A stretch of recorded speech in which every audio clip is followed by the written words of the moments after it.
Am I the a-hole for not completely changing my kid's life just to accommodate her father? I-35F was with my ex Tom 40M for a few years before having our daughter 10F. When she was a few weeks old, he moved out and in with some other girl and has rarely been involved. I finally put him on child support a few years ago, and you'd think he was Father of the Year for paying $300 a month. He never really had custody. I never kept her from him, but I wasn't going to chase him around trying to force him to be involved. Last year, he remarried Peggy 45F and is now asking for more custody. Obviously, I talked to my daughter's therapist and agreed to every other weekend for now. I'm not forcing my kid to change her life just because Tom now wants to play family. The problem is that Tom and Peggy's house is just miserable for my daughter. I'm trying to keep her positive about it, but honestly, they're just not the kind of people or behaviors she's used to. They yell a lot, don't care about hygiene or keeping a clean house, nothing CPS would do anything about, but does not meet normal standards, much less mine, and she hates Peggy's kids. There are 5, but 2 are older and on their own. But she has a son 17, daughter 12, and a son my daughter's age, and they're basically feral. Just no supervision over there. Always on their phones, so structure. Oh, and Peggy is an anti-vaxxer, so there's that whole situation. My daughter plays soccer and they were 45 minutes late to the game last weekend and didn't think it was that big of a deal. She was texting me freaking out that she'd be late, and when I called Tom, he screamed at me for calling. Tom and Peggy also live out in the boonies. It's about a 25-30 minutes drive from my house to theirs. I told him when he started coming around that I had no intention of driving hours or changing any aspects of our lives to accommodate him, and he promised it wouldn't be a problem. Now here we are, and he's saying we need to set up a meeting point or switch off handovers. I'm already pissed that my daughter needs to be in a car for so long just because Peggy needs to have a lot of property. I told him no way. He was the one that chose to live so far from us. He can do the driving. Finally, his most outrageous request has been to take my kid out of her school. She got into our district's competitive magnet school. It's not easy, and we both worked hard for it, me just filling out the forms and setting up meetings. She got in on her own merits. Tom says that his stepkids that apparently he's adopting BTW LOL are jealous of what my daughter gets to do at school, and he wants to enroll her in their public school.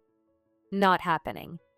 My daughter has male role models, ones who actually care about her well-being and not just social media clout. Tom can say he'll go to court, but I'll believe that when I see it. He has no gumption, and honestly, I doubt a judge would side with him anyways. I have always had full custody, have never kept her from him, but need to stick up for my kid. But does that make me the a-hole? Make sure you tell the school he is not allowed to move her out. My ex did that while he had the child in August and just brought her to the new school the first day, then told me. Talk to your lawyer. He can't just swoop in now and start demanding changes to your systems. It's causing your daughter distress. Have her discuss with her therapist if she has one. Good luck and good for you keeping your little girl stable and safe. Not the a-hole. Opie replies, I have full custody, legal and decision-making, so he couldn't do that.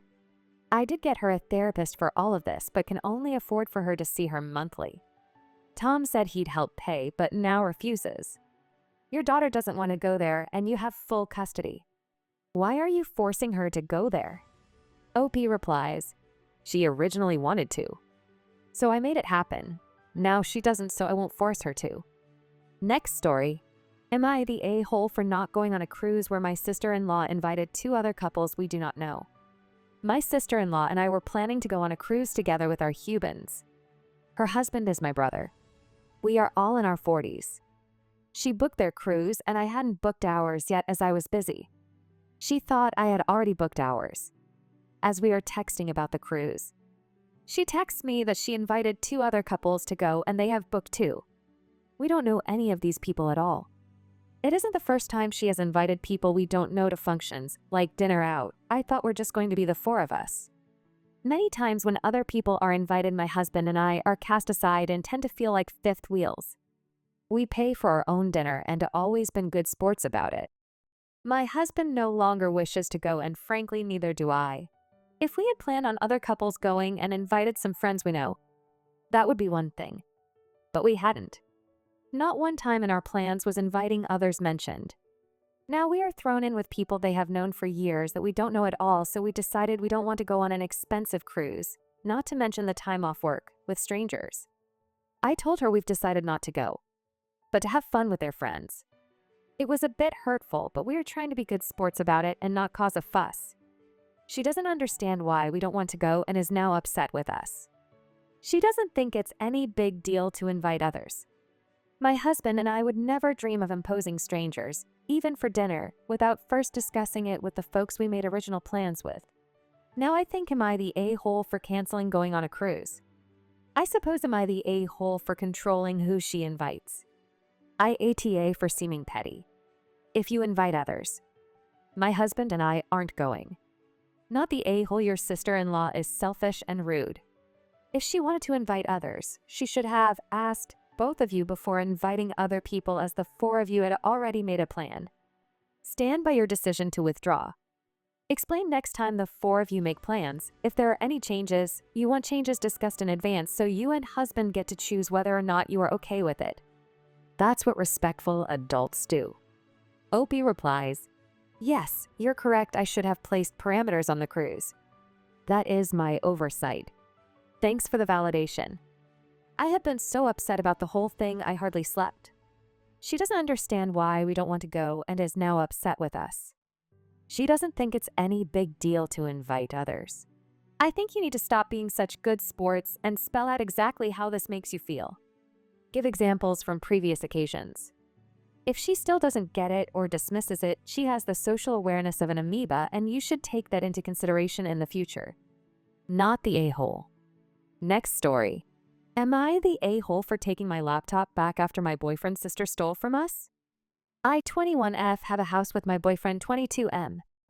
My boyfriend's sister, 17F, feels like she has the right to enter our house at any time just because my boyfriend lives here also. So last night around 11:30, after my boyfriend and I had already fallen asleep, his sister walks into our house, and this wakes my boyfriend up. She asked if she could take a beer out of our fridge, and he told her no. She threw a fit apparently and slammed our bathroom door. My boyfriend thought she would just leave after throwing her tantrum in the bathroom, so he came back to bed. After a while, we heard our front door slam, and my boyfriend got up to lock it, and we thought that was that. This morning, while putting groceries away, I opened the drawer in the fridge where we keep our alcohol, and it was completely empty. I had bought a 24-pack of Seagrams on Thursday and only had one. So I asked my boyfriend if he moved them somewhere else.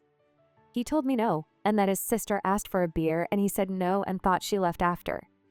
I confronted her about it, and she basically told me that she used our bathroom and her friend must have came into the house and took them. This could be true, but my boyfriend only heard the door slam once after coming to bed because the door won't close unless you slam it hard. If it was open long enough for the friend to grab the alcohol from the fridge and leave, my cat would have definitely ran out of the house. So her story was a lie to try to keep herself out of trouble. After thinking about it, I told her I knew she was lying, and even if she wasn't, she was letting her friends steal from us, and told her she was being selfish and disrespectful. She went on a rant about how I was a BTCH, and I controlled my boyfriend and wasn't family to her anymore. When she said that, it made me pissed on top of how pissed I already was about her thinking she has any right to take stuff from my house because her brother lives here. I went to her dad's house and talked to him about it and told him that I was sorry, but they were going to have to figure out another way for her to do her schoolwork because I was taking my computer back since I wasn't family anymore. He was fine with this. Now she's even more pissed and telling my boyfriend that he is dead to her and telling him to get rid of me since I'm controlling. I have never been rude to her and have been there for her through breakups and thought times, but she treats me like this just because I'm upset that she stole from me. Am I the a-hole? Edit. We forgot to lock the house that night and didn't really think anything of it. We can only lock the house when we are there because our landlord lost the keys. We bought a new door handle, but it doesn't fit in the hole that is in the door. So we're just waiting on our landlord to approve us drilling a bigger hole into the door for the new handle. Update.